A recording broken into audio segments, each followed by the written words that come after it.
Welcome to my Switching, Routing, and Wireless Essentials course. This should be the CCNA version 7 curriculum.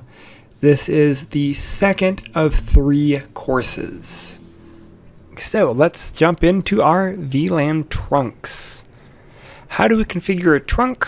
Again, first, a trunk is a pathway that allows multiple VLANs to communicate over it, because traditionally, a port that is tagged as a VLAN, only the members of that VLAN can communicate over it, where with trunks, it will actually pass all traffic as long as they are allowed. How do we configure a trunk? Get to our global configuration, go to the appropriate interface, turn the switch port mode to trunk. You can set a native VLAN if you wish. That'd be the switch trunk native VLAN, give it an ID. Again, if you are not modifying it, it will use VLAN ID 1. You could then, this is one that you have to do, switch port trunk allowed VLANs, and say what VLANs you want to allow. This is how we make sure to allow certain VLANs. So if we configure a trunk to allow VLANs 10 and 20, and we have VLANs 10, 20, and 30, VLAN 30 would not be allowed to navigate over this trunk. So let's look at that in a real-world example. Here we are setting a native VLAN, modifying it to 99. So we would say interface 1, this guy right here. This is going to be modified to a trunk. We're going to change the switch port mode to a trunk. From there, we would say we're going to use native VLAN 99 because we're modifying it. And then we're saying what VLANs can go over this trunk, 10, 20, 30, and our native VLAN of 30. Then we'd have to make sure to do it on the other side. If we don't do it on both sides, it will not work. So let's talk about verification. How do we verify it? You can, again, do the appropriate show commands. You could do the show interface, whatever interface you're looking at, and switch port command. That will let us know if it's administratively down, if it's allowing trunking, and it should actually say trunking. It will give you the native mode as well. It should also show an operational mode, and it should show the default administrative trunking encapsulation type, which should be .1Q. Again, that's the default option. So how do we reset the trunk to the default state? You could do a no switch port trunk allowed, and then a no switch port trunk native VLAN, and that will then force it back to the default commands. That would mean no switch port trunk native VLAN will put it back to the VLAN 1. The no switch port trunk allowed VLANs, basically it will allow all VLANs allowed to pass traffic through this. And again, verification, you could do a appropriate show commands looking at the interface. If we want to modify that port from a trunk port to an access port, it's as simple as doing a switch port mode and changing the mode. Again, there's 2 major modes, switch port mode access and switch port mode trunk. So if we want to reset the trunk back to the native state, you would set it to switch port mode access. This will set the access interface administratively and operationally. There is a lab for you to verify and configure VLANs and trunks. And then we will also be building out a little bit larger lab, setting up multiple trunks and multiple switch ports. So what happens when you want to do trunking dynamically? You don't want to have to manually create them. You want to just have them function. Well, we have the DTP, Dynamic Trunk Protocol. And this is a Cisco proprietary switch command, and the DTP characteristics are, they're pretty much on almost all Cisco switches.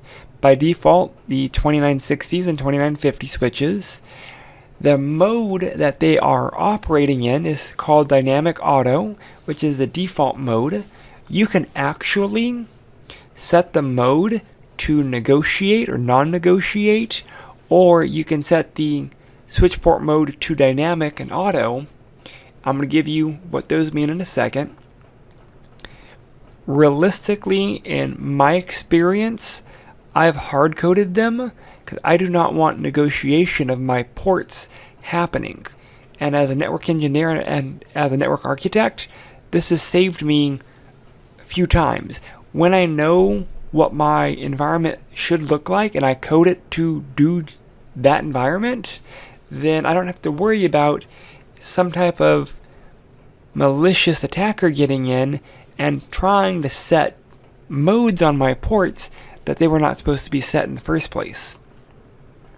And there are types of layer 2 attacks that will take advantage of dynamic auto ports, so you have to be wary here.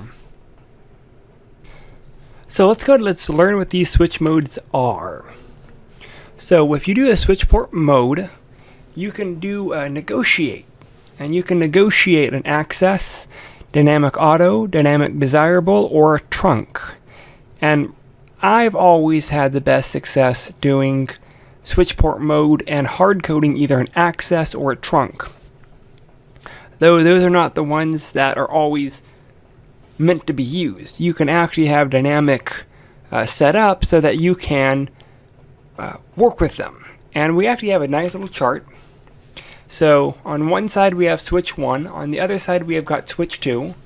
So if we have dynamic auto set on both, it will be set to an access port.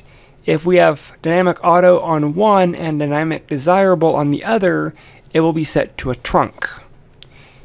And again, I'm not going to go through the entire chart, but then you could read the chart. Dynamic auto to auto is access, desirable is trunk, and then dynamic auto set to, on the other side, access will be set to access. The only difference is if we have got one side set to trunk and one side set to access, no connectivity. If one side set to access and one side set to trunk, no connectivity. Those are the only two that result in no connectivity. Again, I like to tell people hard code these. Most of the time, the port will negotiate to a trunk. You'll notice here, if we have got one set to access, then almost always will be set to access. If we have it set to dynamic desirable, almost always set to trunk. If we've got it set to trunk, it's almost always going to be trunk. And if it's left dynamic auto, half the time access, half the time trunk. So the switch pretty much will transition to a trunk state if one side has trunk and the other side is left to be dynamic. Again, security risks when we're dealing with this, and that is why I say hard code it. How do we verify DTP? We could do a show DTP interface and the appropriate interface, and it will tell you that information. If it is a access, if it's negotiate, whether it is the hello timers, access timers are also listed as well.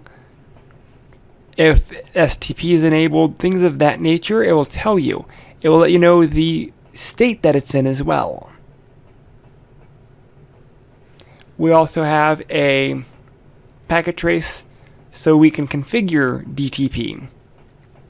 On the exam, VTP for VLANs was kind of dropped, but they've still left the DTP, the dynamic trunking protocol assignment, it was left in for us to discuss. So expect at least 1 or 2 questions on your CCNA exam about DTP. Questions, concerns, please reach out. Thank you.